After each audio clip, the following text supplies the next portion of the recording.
সম্ভবত বাংলাদেশের যত অভিঘাত রাসেলের প্রতি যদি আমরা জাস্টিস করতে না পারি, আমাদের কখনো মুক্তি হবে না। জানেন, একটা শিশু রাসেল,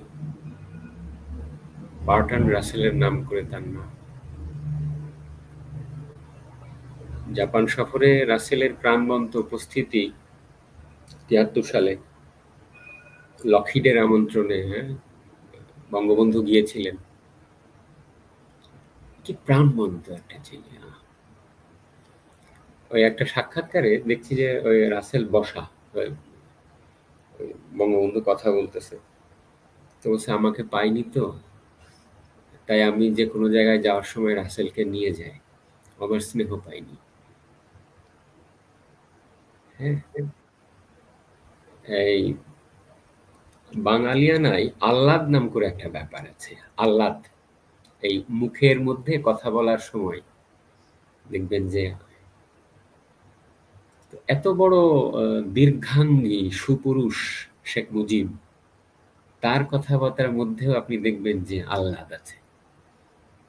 যেমন অস্ত্র সমর্পণ অনুষ্ঠানে একটা বাক্য আছে, ওই যুবাদের বলতেছে যে যদি আরো 2 মাস যুদ্ধ চলতো, যুদ্ধ করতে না, করতা না, যদি 1 বছর চলতো করতা না, যদি আরো তোমাদেরকে এই কাজ করতে বলি করবা না, ওরা বলে করব। তখন বঙ্গবন্ধু বলছেন আমি জানি তোমরা করবা।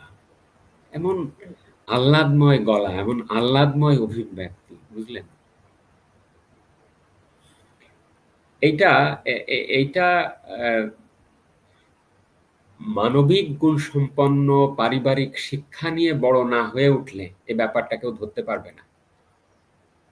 যারা এখানে কমেন্ট করছে, মানুষের সংজ্ঞায় আমি তাদেরকে রাখছি না। যে ধরনের ভাষা প্রয়োগ, হিউম্যানসে আপনাদের বাবা মার পরিচয় প্রকাশ করুন এখানে এসে।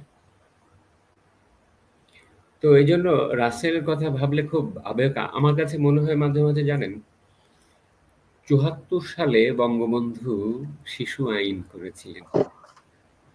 by any standard, by any yardstick, one of the progressive legislation in the domestic level.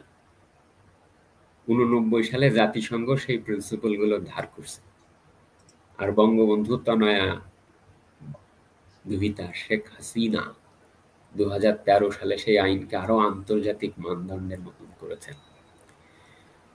কি জন্য তারা এটা করতে পারেন বলেন তো? Because deep in their mind ওই শিশুটিকে যে হত্যা করা হয়েছে, ছোট ভাই রাসেল, শেখ হাসিনার লেখাগুলো যদি আপনি পড়েন, এটা তো কখনো পড়ালেখা করে না এগুলা। বাংলাদেশে স্বৈরতন্ত্রের জন্ম বই আছে একটা, go back, rewind it, read it. Abul ফজলের বই, ছোট একটা বই, শেখ মুজিব তাকে ঘিরে কিছু কথা। কোন আবুল ফজল? শেখ মুজিব লিখতেন 6 দফার পক্ষে, ইত্তেফাকে, প্রকাশিত সেই